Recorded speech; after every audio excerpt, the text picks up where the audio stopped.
You are listening to Fika with Vicky on United Public Radio, 107.7 and 105.3 from New Orleans.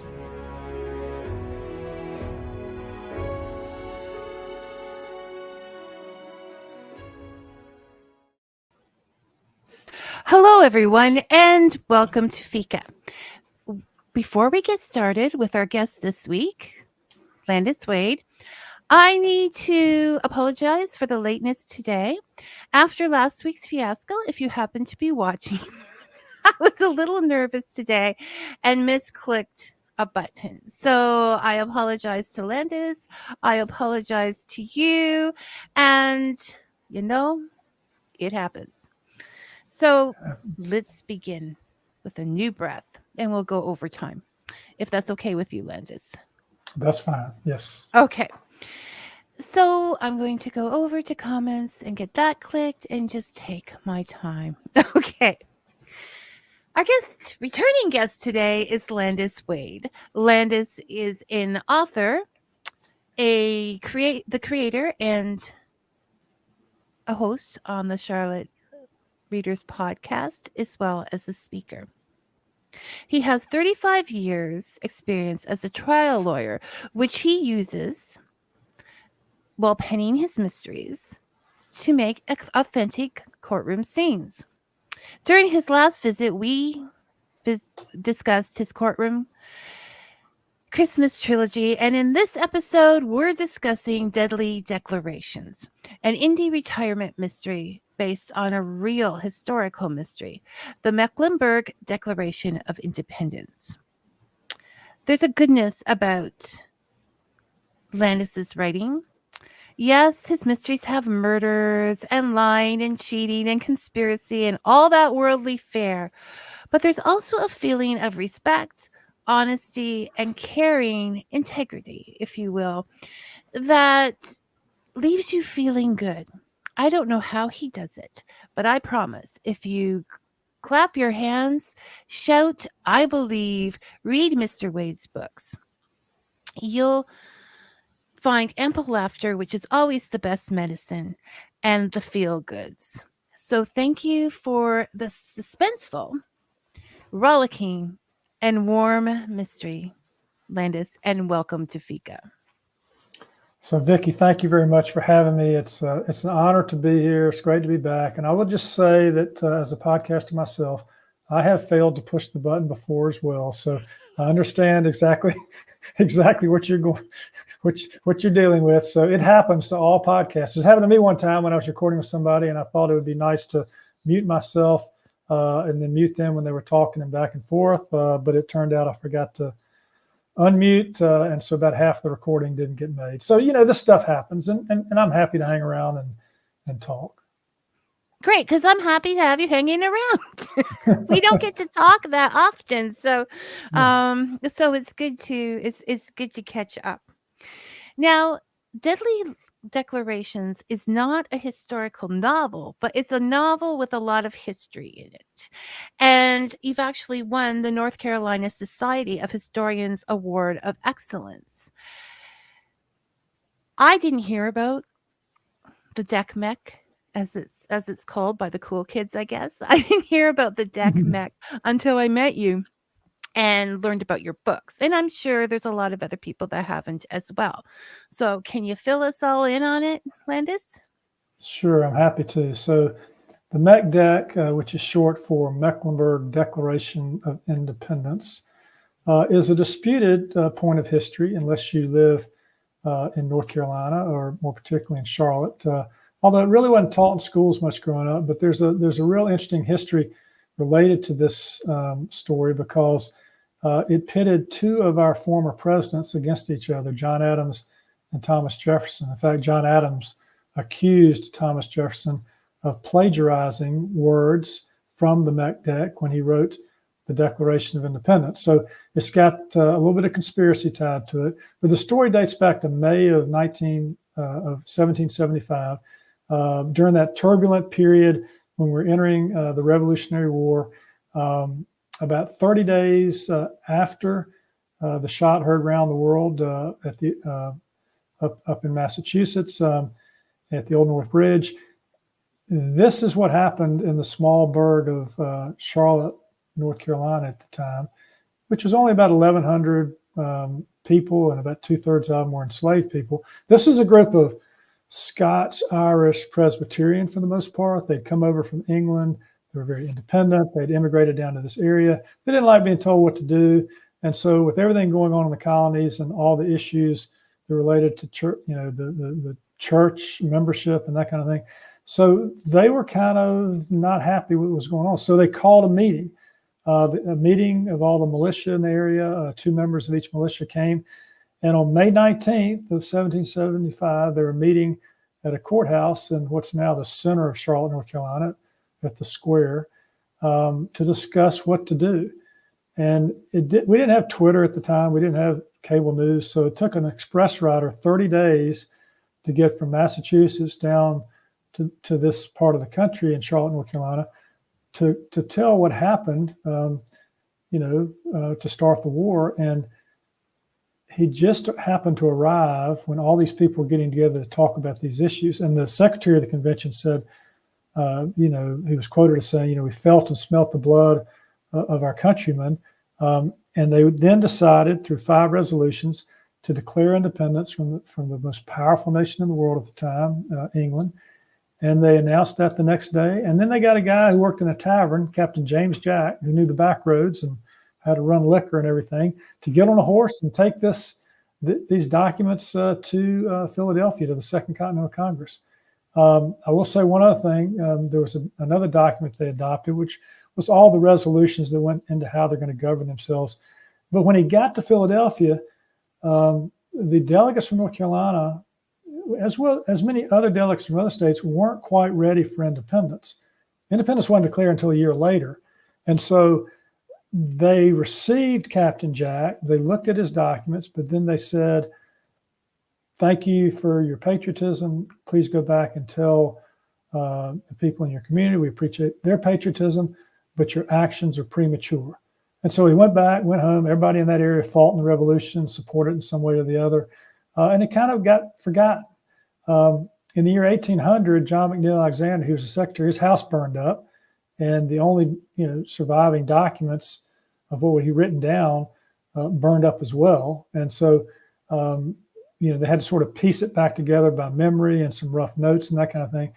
But still, they weren't out bragging about it or anything until somebody from Virginia was bragging about how much Virginia had to do with the revolution, saying North Carolina didn't have much to do.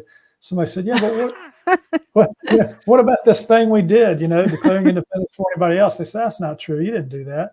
And so they went back to John McNitt's son, who gathered documents, and he wrote he sent all the material to a North Carolina newspaper that published it, and it got picked up in a Massachusetts newspaper. And imagine this: John Adams is sitting there reading his morning paper and reads this story about the Macdeck, and he immediately writes to Thomas Jefferson. At this time, both of them had been president.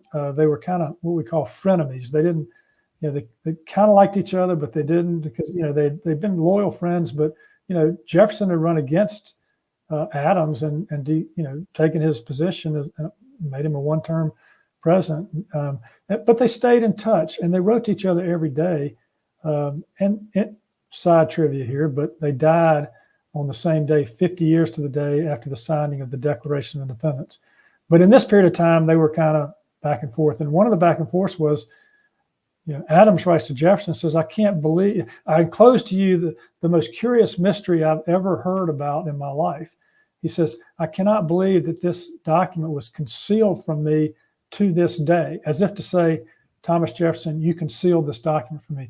And what he's saying is, look, there were some people that were that worked with Jefferson, who were loyal to him.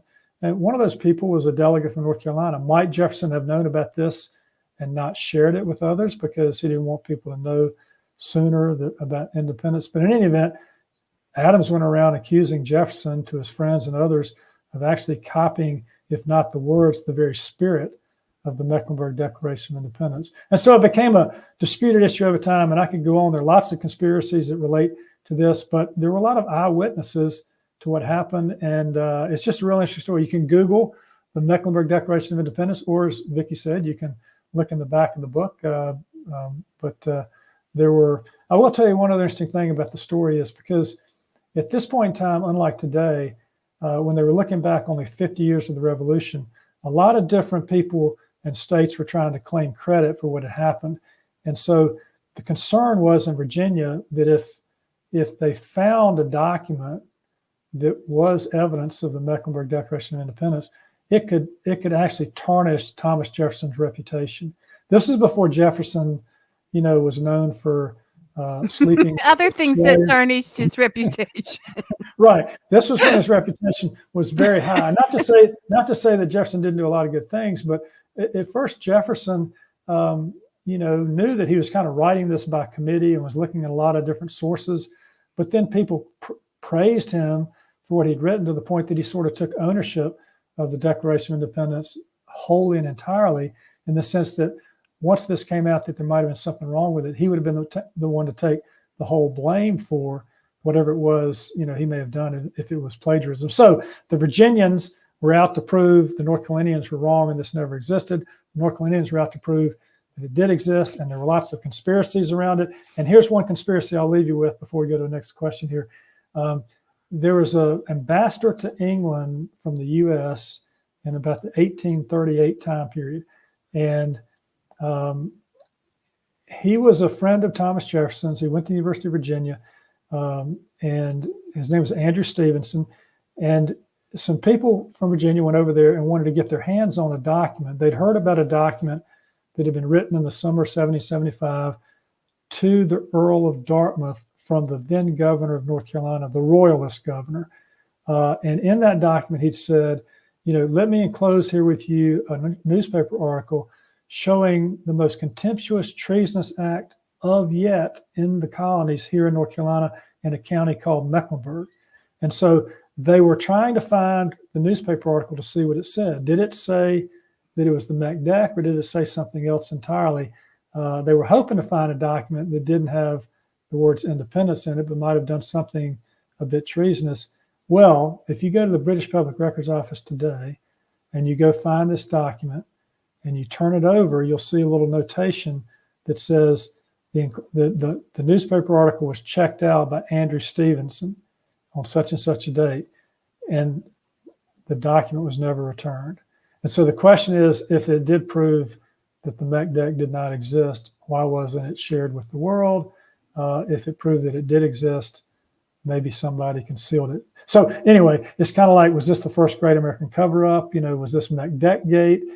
Is this a lot of conspiracy, a lot of fun surrounding this? And I thought, oh, this is great. This is the kind of thing, not only because it's interesting history, but the kind of thing that would be ripe for a thriller novel, right? To try to uncover this mystery.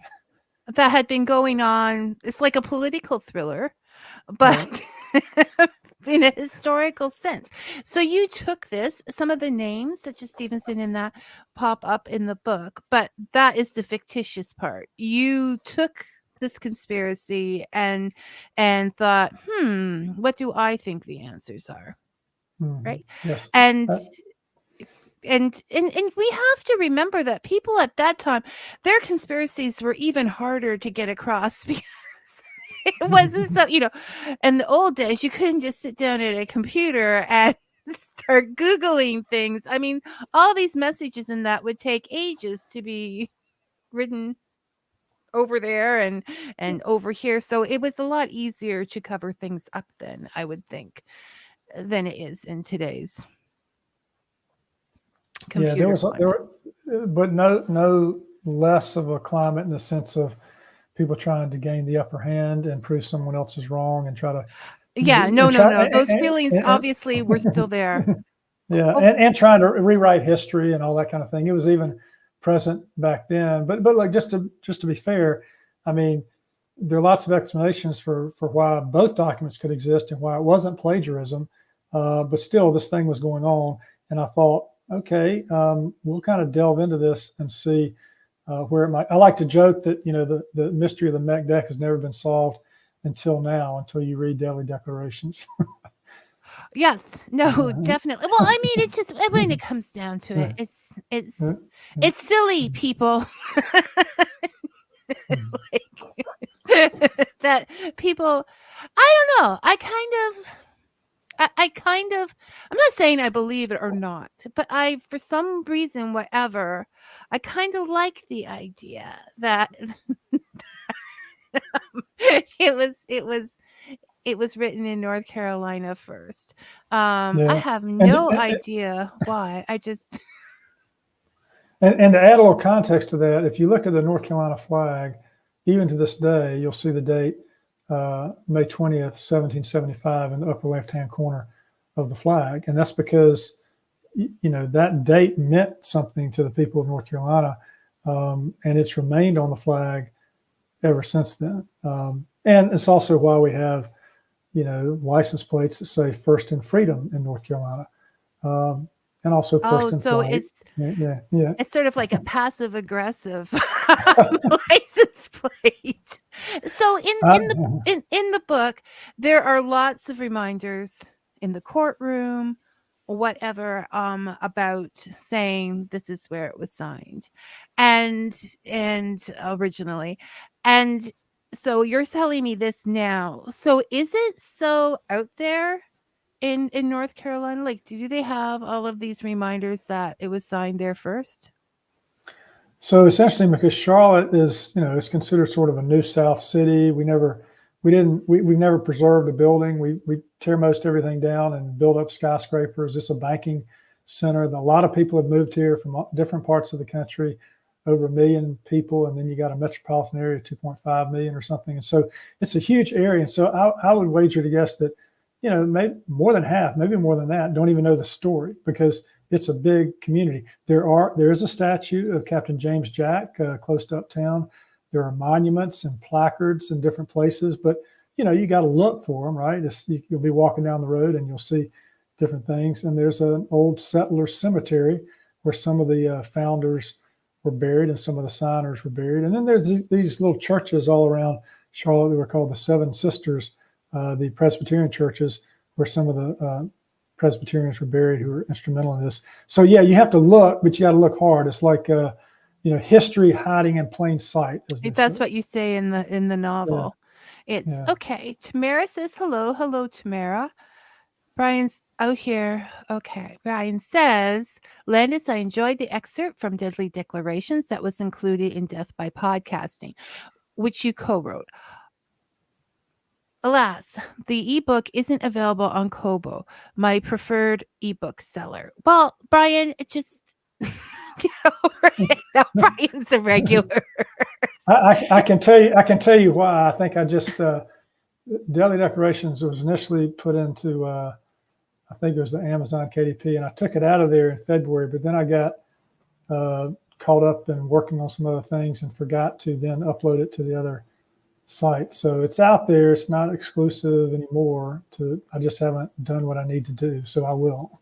He was so excited that the others were on Kobo, because no one ever puts anything Kobo. That I think the disappointment is. Now you're making people take notes, Brian. Okay. Do things everybody. It's a good reminder. It's a good reminder. Thank you. So you were interested in this piece of history. Have you always been interested in history? Like, were you aware of this story in depth before you started this book? Yeah, I've always been interested in history. I was a history major in college, and that helped me go to law school and become a better writer and all that kind of thing. I enjoy watching history specials. When this story sort of surfaced again in my life, it was because I interviewed Scott Seifert, a local historian in Charlotte, about the Mech Deck. He'd written a nonfiction book about it, and we started getting into it. And I was like, man, this is amazing. You mean this happened and this conspiracy? And you mean Adams accused Jefferson of plagiarism? And Jefferson said, the secretary, John McNitt, if he's real, he needs to prove it, kind of thing. I mean, it's, all this stuff going on. I said to Scott, are you going to write a novel about this now? He said, no, you go ahead and write it. And I said, well, if I write it, I'm going to need some help to make sure I don't mess the facts up. And he was kind enough to say, sure, I'll take a look. So he was one of the persons who looked at an early draft of the book and gave me some feedback. And so, yeah, it was something that I learned more about later. And it just kind of, I didn't have a through line for this mystery. I'd set it in retirement community, which I know we're going to talk about, but I didn't have the through line. And once I found the mech deck as the through line for the book, it just kind of really opened up for me, and I really started writing much faster. Oh, I can see that, because the information and yeah, the book is so smooth. You know that behind it was a force. Yeah. A force. This book has a force. Appreciate that. So I love the fact, probably due to age, that this book takes place in a retirement community. And there's a lot of readers out there. It's one of the larger demographics, because people have more time to read when they retire and they're older, and it you wanted to read your whole life, but you never had time, right? And now you can sit and read all these books. And it gives you a glimpse into the possibility of a second life. And that's great for younger readers, because, it helps them to understand. I don't know. I always make friends with people who are like 10 years older as a reference. So I can have yes, Brian, 10 years older than Vicky. No, so that I can have an idea of what's coming up, right? Because life goes through waves. It's different, but whatever. Now, you are the protagonist in this book. Craig Travail is a retired lawyer. He retired under duress. You chose to retire. Is retirement what you expected to be? Are you enjoying it? Are you happy, or even happier than you were as a lawyer? Well, I'll tell you this, I'm much busier than I was as a very busy lawyer. And that's one thing I found out about retirement and people in retirement, is there are a lot of things that will consume your time and that will allow you to use your talents and your creative energies, and you start filling that time up. And I've filled it up with lots of things, writing, podcasting. We downsized and bought a place in Durham, where I'm podcasting today, to be closer to my grandson. So we're in 2 or 3 locations, learning to live more of an urban lifestyle. Even rode the train from Charlotte up here this week to do it. Just hadn't done that in a long time. And so yeah, retirement is treating me fine. Although they did elect me to the board of this homeowners association up here, and that's been time consuming. I don't recommend that to anybody. Although I have to tell you that, as frustrated as it's been being on the board, I've developed some new material for my next book when it comes to the HOA component of the retirement community, because there's lots of conflict among residents about what the rules should or should not be. So anyway, to answer your question, does it get deadly? Well, I hope it doesn't get deadly in real life, but I can certainly make it deadly in the novel. But yeah, so it's been fun. And you're right, I did pick a protagonist who was 65 years old, a lawyer, gets kicked out of his big law firm. And the reason I did that is because I was going through this idea of retiring from a big law firm. I talked to other people about it, and I talked about retirement communities. Not that I was ready, but I was at the time moving my parents into a retirement community. And my dad at the time, who was still living, who was 86 years old, said, well, Landis, I don't know if I want to go live with the old people, and I said, Dad, you're 86 years old, and, so I saw the emotion of that. My mother didn't want to leave her house of 50 years, and the emotion of parting with that. And so all these emotions are tied up in this change, right? This change of career, this change of lifestyle. It goes to your identity. And I thought, okay, let's put Craig Travail in this setting. He doesn't want to be there. His mindset is that people in retirement, it's a very ageist mindset, by the way. People in retirement communities have nothing left to offer. They're only there looking for the next meal. They got one foot in the grave and one foot, with a hand out to find out, what's for dinner. And that's his mindset going into it, right? But then over time, like any good character arc, he's going to have to come to terms with reality. And maybe he will change, maybe he won't. But that's one of the underlying themes of the book is, what's Craig Travail going to do and realize about this thing called retirement and the people who live in retirement communities? And as an aside of that, I would say that, some of the smartest people in the world are people over 65 and 70 years old. And if you want to know the answer to something, that's probably where you should be going to ask. And if you need someone to help you solve a mystery, why not go there and rely on their expertise? Anyway, I thought, so for these novels that I'm going to write in this retirement community, if I need some expertise, I'll just move somebody into the retirement community and rely upon them. No, but it is true. Your attitude about older people will come back to bite you when you're older if you are not careful and adjust, which is why it's important for younger people to read these books as well, to get a glimpse, because it's not the end. And you talked about a lot of things that you were doing now to keep busy, but I feel like there's a lot of fishing involved there too, Landis. So yeah, I do these other things when I'm not fishing. That's right. Let's stick with the priorities and be honest about them. And I think every character, it's important for characters to grow. And I feel like this is how Craig's growth curve will be, or it doesn't. As a reader, I would just like it to. I'm just Landis. I would like to see him grow and accept it, because it is such a vibrant time. And yes, we have gotten so busy Googling, we haven't stopped to ask the old people. So I say old people because I have no problem being called old. I think, it's you don't, there isn't that urgency, even though, don't want to say this, but you have less time left. But I feel like there isn't that urgency, that need to do. And so you get to focus on the things that you want to do instead, if you're lucky.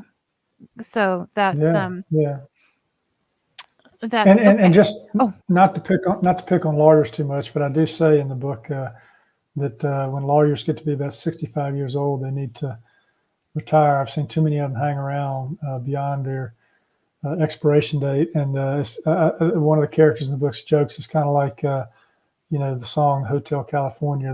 They can check out, but they can never leave after they get beyond that date. So, so it's good to get out. There's a real world out there. Lots of other things to do. If you can afford to do it, great. Get out there and experience some other things. And who knows, maybe you run into a mystery that somebody needs you to help solve, and which is really the thing that got Craig Travail out of his doldrums when these two other characters of the retirement community shook him pretty good and said, "We need your help. We got to solve this mystery." Well, I think, and even if you don't have a lot of finances on hand, which is sometimes the situation when you get older, especially in these times, it doesn't cost. You can go to the library, you can go on Gutenberg, you can look for those Amazon specials. Reading does not cost you that much.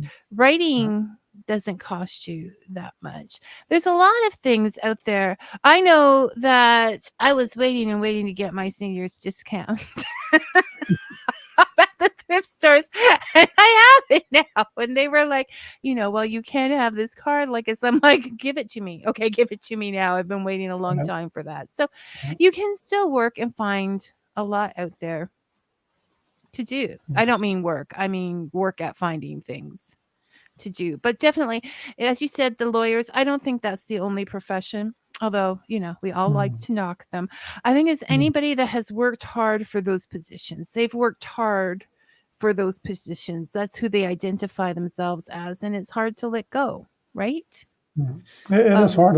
It's hard to stop asking the question, what do you do? Because you've been answering that question for many years, and what you do sort of becomes your identity. And it's much better to, I think, or more interesting to me to find out what somebody enjoys doing than sort of, what they do.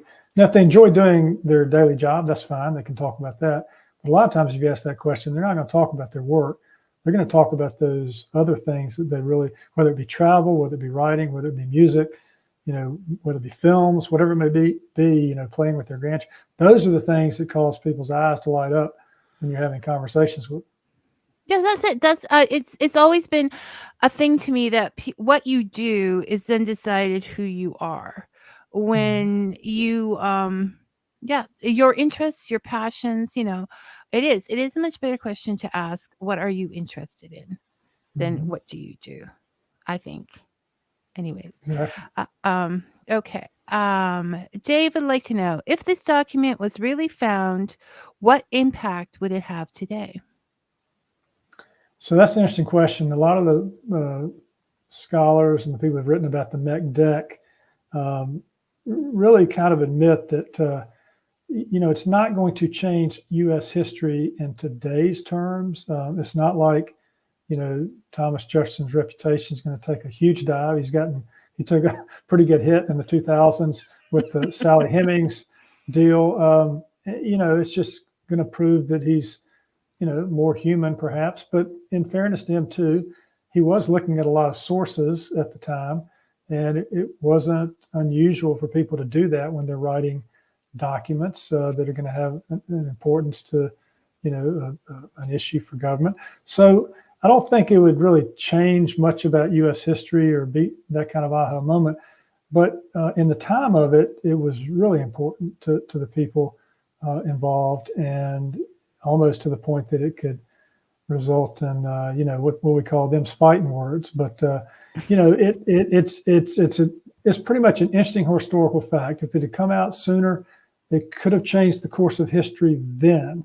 That is, if they had pressed the point further rather than just gone back and gotten involved in fighting the war, and it had caused us to declare independence sooner rather than later. We don't know what the outcome of that would have been, because maybe they would have sent more troops from England. Maybe they would have responded more harshly sooner. Who knows how all that would have played out. So, anyway, I think it would make a difference to the descendants, if they're on the side in the playground while they're saying, "No, my dad wrote it." But I think, yeah, at the time and the strategy. Good morning, Vicky and Mr. Wade. Hi, Robin. What was it like being a lawyer? It must have been very interesting. So you're going to make him miss it again if he comes up with that. You were a corporate lawyer, right? You didn't do No. I was a no? trial lawyer. I was a trial lawyer. I Oh, was not a I criminal. mean, but for Right. corporations, did you do any Yeah. So I did a wide variety. Well, most of my work was trial work for companies that were fighting with each other about money, contracts, disputes. I did handle employment cases, sexual harassment, termination cases.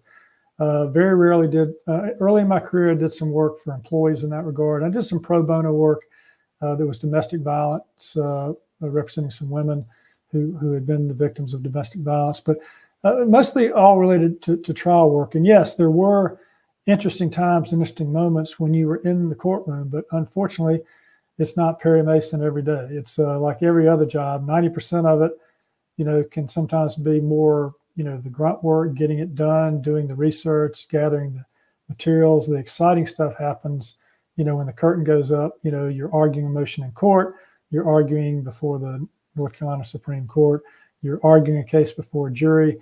And, the rest of it is depositions and preparation and all that kind of thing. So it's like anything else. Yeah, there are a lot of interesting moments, but a lot of it's just work.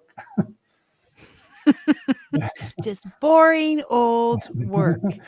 But there has to be, I mean, when you win, it's winning. So there has to be, was there a balance of energy that you had to learn so that if you did lose a case, it wasn't the end of the world, as opposed to winning a case? Did you have to go through a learning curve with that? Yeah, that's a great question. And this could apply to any profession, whether you don't win the deal, you don't win the sale, you don't, whatever. When you work on something you're so close to for so long and you come out on the losing end, it's tough, right? Because you spend so much time working on it. The thing about the law, though, and this is one of the things you have to kind of convince yourselves of, even though it's you still carry around the loss. It's that you can't control the facts, right? You can't control the law. The only thing you can control is how hard you work and what kind of case you can put on for your client. And if you can do the best you can and you still lose, then, well, sometimes, you're going to lose.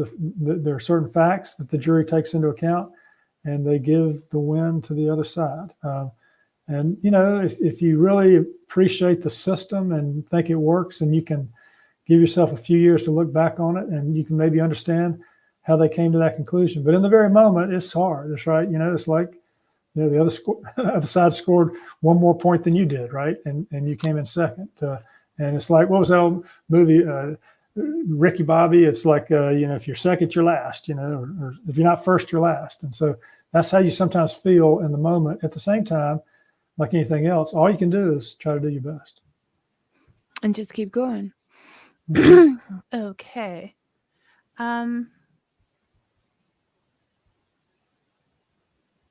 We'll just put it up here so we can all. Is this interesting to hear you talk about the time scales at the time? We're so used to thinking in terms of instant communication that it's hard to grasp the effect of a week, a month-long delays. It is. It's amazing how quickly we adjust to newness in some ways, right? Like now, banking cards. I remember when I used to have to go to the bank on Friday and figure out how much money I would spend for the week and get it out. I can't even imagine living without debit now. Like, it is. So, yeah, I agree. I find myself carrying less cash than I used to before. And sometimes you need, to buy, a soft drink or a piece of candy. You look in your wallet, there's nothing in it, and you feel kind of bad for using your credit card for $2.20 or something, Not even that. There are children roaming the streets with soccer and baseball teams, and they come to your door, and you're like, scraping down the last penny, trying to, purchase their chocolate bar so that they can have a life. So it is a big. So when we talk about this the growth curve that we all go through, one of the interesting things I found about the book is that two of the characters went to high school together. Now this is like 55 years ago or whatever, but the one character says, we've always been in competition. And I thought about that. I thought when we're growing up, there's always the argument, is it nurture or nature? And then that person is created. But does our lives between becoming an adult and going on to our second life as a retired individual or older individual, will that get in the way? Our experiences, like you said, it's hard for lawyers to let go. Do you have to take some time just to say, okay, I'm going to forget all about that and just become a new person? Well, so you're talking about two characters in the book, one of whom is Sue Ellen Parker, and Sue Ellen Parker's, and Sue Ellen Parker is the most despised resident at the Indy because she tries to control everything. And then you've got Harriet Keaton, who is part of the threesome that with Craig Travail and the other character we put together with them. And so they went to school together. They were all both very successful, but they hung around in different groups, different kinds of awards, and they find themselves in retirement back together again. And so you got these old jealousies springing up. And, who's ever had a situation who can't help themselves say, I never did like that person, Well, they're probably thinking back to something that happened a long, long time ago that they've just never gotten over because they've never had a chance to talk with them about it much detail as they've gotten more mature. And so in this case, I thought, let's put two of those characters together and see what happens, see what kind of sparks fly. And early on, they fly in a little scene where Sue Ellen's trying to take away Harriet Keaton's bird feeder. So, as part of the retirement community. So, it's a fun thing. And then you find out more as you read the novel about the relationship between them. That might not be what you thought it was. So, yeah. Well, we all knew a Sue Ellen. So I was Team Yeah. Harriet for a good amount of that book. Okay. Yeah. Yes. Right. I'm still Team Harriet. I like Harriet. Yeah. Yeah. She's a good character. And so yes, those kind of thoughts, I think, to me, when I read that, it was like a wake-up call that, sometimes you have to let go of those thoughts that you've developed over the Hmm. years because they just Hmm. stop you from seeing the newness. It could have been how much were the third, well, but it was, yes, I quite Hmm. liked that whole idea of Hmm. having to let go of those past biases, if you will. You can't Hmm. go on to the next part with the past bias. I just I was going to ask Landis what kind of books he likes to read because I'm honestly well, not judging, but I'm honestly seeing a lot of correlation between what people read and who they are. But then when I looked at the back of your book today, it Hmm. told me. So I'm like, so when you just said them's fighting words, it made me Hmm. think because you like westerns. Like Yeah, I like a lot of different types of books. Obviously, I've been reading a lot of books for the podcast, interviewing over 500 authors. So I like to be introduced to new themes and new genres. When I was younger, and I would escape the practice of law and go to the beach, I loved taking Louis L'Amour books with me and reading, westerns. But I also read all kinds of thrillers and mysteries. I still enjoy doing that. And if you're going to be a writer, you should really write what you love to read. And so I don't know that I'm going to be writing any westerns, but there might be a flair of that perhaps in some of the scenes that you might bring into a thriller type book. But yeah, I've enjoyed one of my favorite books, which is I do enjoy character driven books as well. And one of my favorite books is Lonesome Dove by Larry McMurtry, just because it's an epic adventure. It's this cattle drive that starts in Texas and goes all the way to Montana, and all these characters and what they have to do to make it. But it's really a kind of a thriller too, because they got a lot of obstacles to overcome to make this journey, and it's got some history components to it as well. I love historical fiction, so all of that comes into play with what I do as a writer. It's just reading, and I can sit down and read a good fun mystery, a good fun thriller, a good fun western or historical piece. I'm not as much. I like to watch some sci-fi every now and then, and the old Star Treks and stuff, but I don't read as much sci-fi. well, and that's why they have the subgenres, right? It's like his Right. Western thriller or Right. whatever, so you can have all of that together. And Mm-hmm. when we talk about genres, now you won the Cozy Mystery Award for 2022, was it?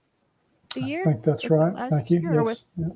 Yeah, and Yeah. so that just when I read that, I was like, wait, whoa, because didn't see it as a cozy mystery. And then I realized I have biases myself that you have to, sort of go in there and rip out every so often. And it's because I see it as a more female genre, Mm-hmm. right? So then I sat there and said, okay, here's this guy. He's an amateur. He has a dog. All sidled up for me. Now, did you start off just writing a mystery? When they gave you the award, were you surprised you had written a cozy mystery, or did you have an eye on the market? So I try not to write necessarily with an eye on the market, but when you've always got to figure out where you're going to place the book, right, and on what shelf it's going You to go. have to, yeah.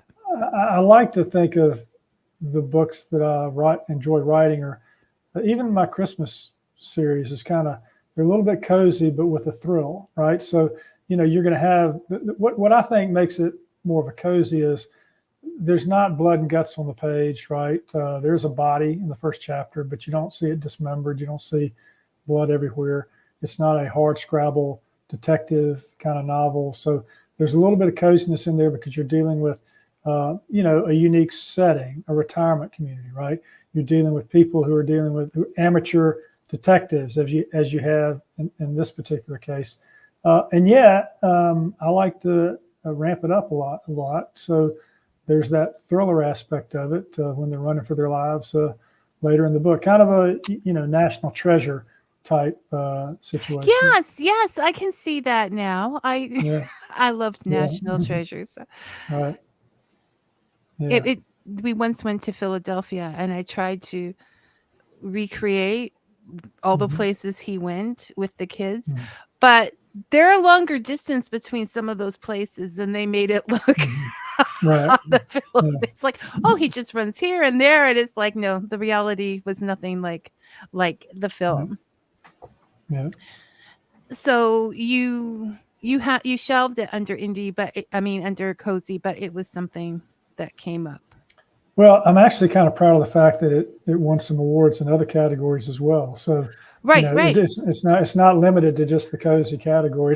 It's really most places probably just shelved as a mystery. Oh yeah, or a thriller. Yeah, that's what surprised me. I'm not wanting you to don't package in too box much. You in, to categorize you, but it was just like, oh, I can see that after the fact, but it isn't. It definitely has. There are, say, the scene in the barn, for example, that is very, very suspenseful and action filled and like a thriller, and it is. So yeah, I think sometimes, like everything else in the world, we're getting too labeled. Like, this is a book that you should read on Wednesday if it's raining. Right. I'm with you. I read a lot of different books, and I'm finding a lot of. I am not that big of a science fiction reader either, but I am finding some that really appeal to me. So you don't know. Experiment, people, and whatever you read, you're my kind of reader. There's no shaming reading here. Okay. And while we're making recommendations here, I read a series of books. People may have heard of it. It's The Thursday Murder Club by Richard Osman. These books are set in London, pensioners, a little bit different take, but they're very good. He doesn't need any support from me. He's selling millions of books, but they're a lot of fun, very, very character-driven books, but the same kind of thing. They're set in a English retirement community, and the characters are like, one of the women is a former, MI agent, and you got another one who was a union boss at one time, and you got another one who was a psychologist, and another one who was a nurse. And that group of four decides, on Thursdays they're going to get together and look at the local paper and see what murders have happened, and see if they can solve them. So it's kind of a fun little book, and it's kind of a thriller too, but it's also got that cozy aspect to it. And once again, proving that there is so much wisdom from so many years of experience that just comes together. Okay, so while we're doing recommendations, Brian said you might like Queen Bee. Oh, I passed that on Netflix. It's about a retirement home. Okay.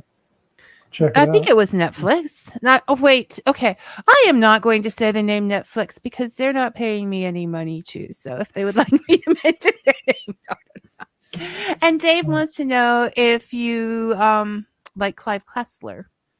I love Clive Cussler. I read, as a younger person, those were the books, in addition to the Westerns, I took to the beach with me. I think I read all of the Numa series books, and then I got into the Mitch Rapp series, and I love a series. And the underwater books that Clive Cussler wrote, I thought were very creative.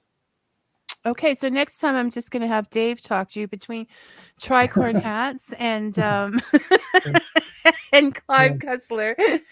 It's a thing. The American. Oh no, that was 2021. So in 2022, you won Best Indie Novel, I believe. You won something in 2022. Okay. Thank you. That's in my computer and I can't get it out right now. But That's But right. you did win, I think, Best Indie at some point, didn't you? I think one of the awards was one of the indie awards, yes, for the book, and I'm very grateful for all the awards. But really, just the fact that because they were coming in, that just means people are reading it. I'm grateful to have people that read it and enjoy the story. That's been a lot of fun. Well, that's it. The awards are lovely, but you want to hear, and he wants to hear whether you like the book or not. Whether, I mean, reviews are nice.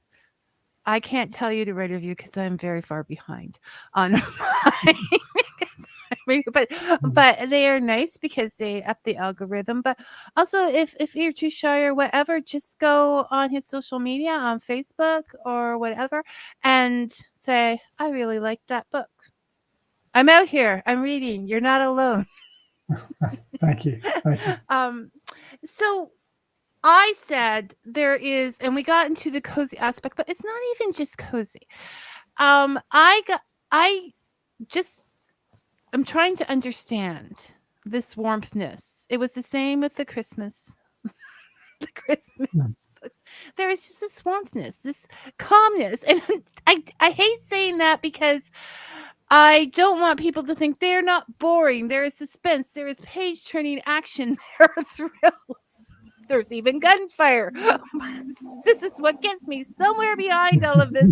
There's just this good feeling. I end up putting the book down and feeling good. Now, your trial lawyer in the book mentions that he has a demeanor that he uses to calm down and to give clients confidence. And so I have to ask you, not that I'm picking on lawyers, but is this some kind of Jedi mind trick that you're playing on us with your lawyer powers? Or is it intentional? Or do you think it's just who you are that comes across? Well, first of all, thank you. But I was always much more uptight, type A personality, wanting to be fully prepared, wanting to win in court, wanting to, if somebody comes at me, I come back at them. But my dad, who was a lawyer, didn't retire until about 86 years old from the practice of law. He was very much sort of a Southern gentleman lawyer and could get along with pretty much anybody. And you know, when you write, you're sort of inspired by different people when you're writing characters. I was inspired by my dad's sort of even keel presence in the face of disaster and controversy, and I think I'll try to channel some of him into this particular character, and so I did that, and I did that with other characters as well, people that I've known, family members.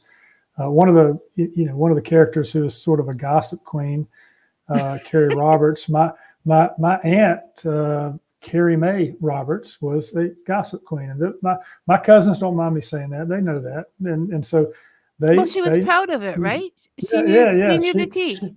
She knew what was going on, right? And she was a big talker. So you kind of try to channel sometimes, people that you've known or people that you meet into these characters, and hopefully at the end of the day, no matter what you're writing or what you're reading, you're going to feel something for these characters, something that helps you understand who they are and how they click. And I felt like, for these characters that are in retirement, they've been through a lot, so they're probably different people now than they were, earlier on in their careers, and we're all continuing to learn, I hope. But I think without being too sentimental in the book, I try to show that these characters have feelings, that they connect and then disconnect and then they connect again, and it's part of just this thing called life. I don't feel as sentimental. And actually, that's funny because the term Southern gentleman, it came to me, but I thought I'm not going to say that in case I'm saying something wrong. So there is that feeling, almost like I also consider Jimmy Stewart in It's a Wonderful Life and whatever, that kind of, like, for example, it won't ruin the plot. At one point, there's, they're in the courtroom and a woman comes in and the gentleman I think it was the writing expert. I can't quite remember. Anyways, he stands up and waits for her to sit before proceeding to, like, there's just all these little things that just you're like that they just add up until you're thinking this is a nice place. So despite the murder and the guns going off and whatever, right. this is just a nice world. And so I think I said this with the Christmas things. I know I keep going on about it, but it's just and so you hate I'm going to use hate for this particular thing because from the beginning, when I want to say this, in this world, it's like it's cool to be cynical. It's cool not to believe in it. There's this whole thing. So you don't want to say that.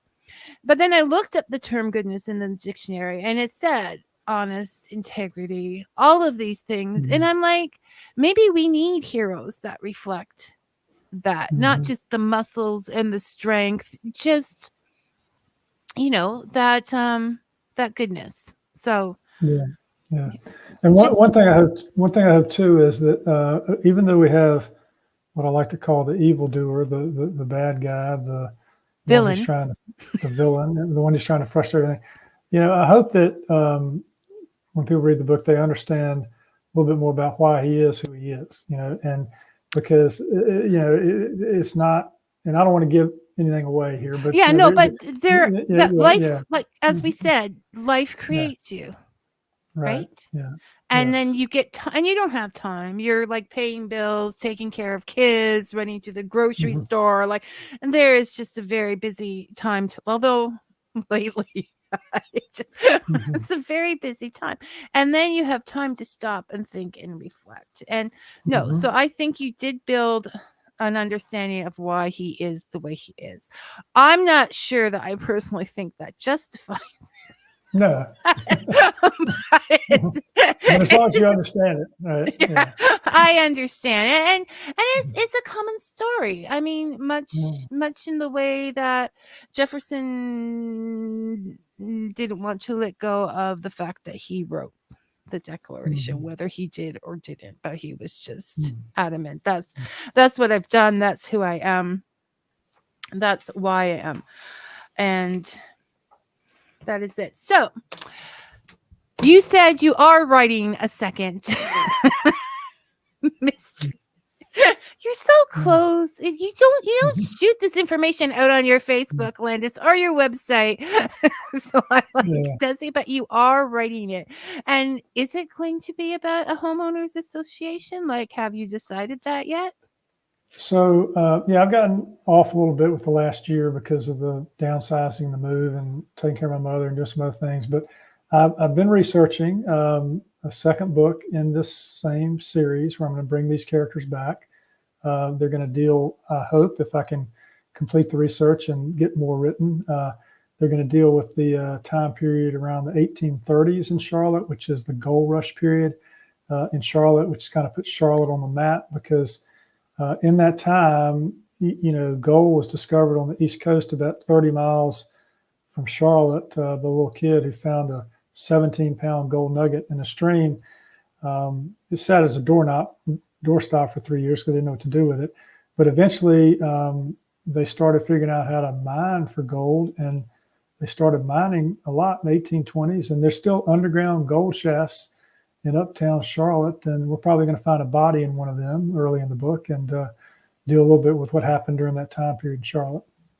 So no, that sounds cool as well. So another historical, and you know what, you're going to bring tourists out that way. And I don't think I've ever been to Charlotte. I know I went to Asheville to a Y camp there for a thing with the kids, and I know that was beautiful. And my husband drove transport, so we used to travel through. So we didn't always get to stop at places, but beautiful state. Yeah. Thank you. Yeah. Nice and green and very nice. So, okay. And so we have deadly declarations. We have, here we go. death by podcast. That if you happen to be a podcaster, if you happen to be an author, if you happen to read a light, if you know the world of anything to do with books, you're going to love this. Okay. I mean, if I'm now looking a little suspiciously at Landis and you've read this book, you will understand why. It doesn't mean you're going to enjoy it anyways. Lots of pulp culture references. It's just a fun rainy Sunday afternoon book, I would say, which is an important thing to have in your section. I don't have I don't have the hard copies for the Christmas trilogy, but I would, before Christmas, anytime of the year, but specifically before Christmas, if you're starting to get a little stressed and everything with everything going on, grab those. Thank you. Appreciate that, Vicky. Thank you. Oh, and you have your podcasts, The Charlotte Readers. We have a podcast. We're approaching our 400th episode this summer, and we've got a website. You can go listen to a lot of different authors and a lot of different genres talk about their books and their writing. And it's the just go to just put Landis Wade and his website will pop up, but that will have where to go for everything else. That's right. Right. And I saw an interesting thing, a story slam while I was looking at your fish images. Just quickly, what is a story slam? So a story slam, at least the one that I recently participated in, they have a theme for the night. They sell tickets. They fill up the place with about 100 people. They have, if you want to tell a story, you come in and you put your name in the hat, and out of the 20 or 30 that put it in, they draw 8 names. And then those people are supposed to follow these directions. They've got to tell a story in 5 minutes or less with no notes on stage, and then they are judged compared to the others. And I had a story that I'd written that I thought would be fun to tell about when I was a young kid. My dad took me and my brother down the Cape Fear River on what was supposed to be a 3-day boating and camping trip, and everything that could go wrong did go wrong. And so I went to this thinking, okay, I can use my notes, and put my name in the hat. Found out when they were explaining the directions that it was no notes. And I turned to my wife. I said, well, I saw about 30 people who put things in there, so I'll be fine. I'm not going to get selected. And so I was selected, and I had to get up on stage and do it. So it's another form of storytelling. I enjoyed doing it. I knew the story pretty well because it's been a kind of a story of our family for many years. My dad had wanted to take this trip, but didn't know anything much about camping, knew a little bit about boating, but didn't know much about what the Cape Fear River held. The fact that it had locks in it, yeah, he kind of knew about that. He didn't know they had big waterfalls next to him. He didn't know exactly where they were located. He didn't know our boat was going to break down. He didn't know, things were going to. So, and he always wanted to go back and finish that trip. And later in his life, when he had a little bit of dementia, we were cleaning out the house to move to that retirement community I was telling you about. And I found in the attic this old box of 35 millimeter films. And on the side of one was marked Cape Fear River, 1969. And I pulled it out and looked at it. And I said, this can't be, oh yeah, we did take that little projector with us and took some. So we took it downstairs, took out the Bell and Howell projector, which was there, and it still worked after 50 years.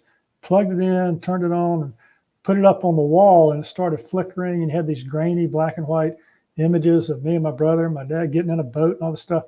And I said, Dad, come in here, come in here. And he came in and he looked at the wall, and he was a little confused at first because he was having a hard time remembering some things. But then it kind of clicked. I mean, he could remember all the way back, and he looked at that grainy image on the screen, and he got this huge smile on his face, kind of like the smile he had when we were out on the boat when things were great and he was with his boys. And he turned to my brother and I, he's 86 or 87 or something. We're in our late 50s and early 60s. He said, hey, you boys want to go finish that trip? And so I got up and told this story as part of this story slam, and it was just a lot of fun. It was a little nerve-wracking because you're on stage and you're doing something different than you do as a writer. But I think it's good to challenge yourself, and they're fun to go watch too. to do something, yeah, to and Yeah, to and yeah, because I mean 5 minutes, unless you know the story, is a long time to go cold without yeah, any right. oh, this is a technical question. Dave wants to know, did you ever get any of that film put onto digital so that you could watch it more easily, or Yeah, I do have it on digital now. Yes, yes. okay, there you go, Dave. A technical question. That's the answer here. We go into the most detailed things here on Fika. Yeah, You yeah, never know. yeah. Landis, are we good? Um, Yes. yeah. So all the regular places for all of the books, and you will be getting you will be getting deadly declarations on Kobo. Yep, yep, Yes, we notes. will. Yeah, Yes. So thank you yeah, so much. It is always so much fun talking to you.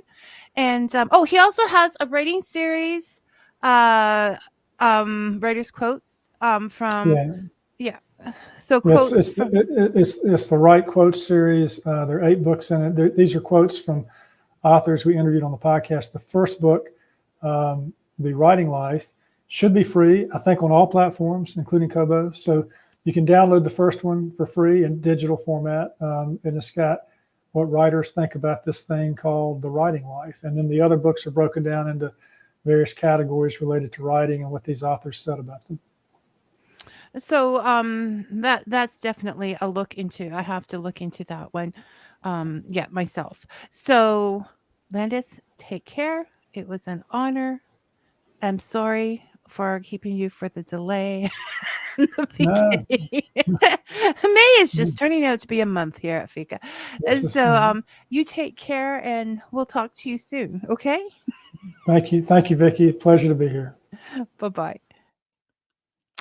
And for the rest of you, yeah, we're going to get it perfect one of these days. Until then, may your stories be sweet and your coffee hot. Thanks for listening, everyone. See you soon. And now I have to do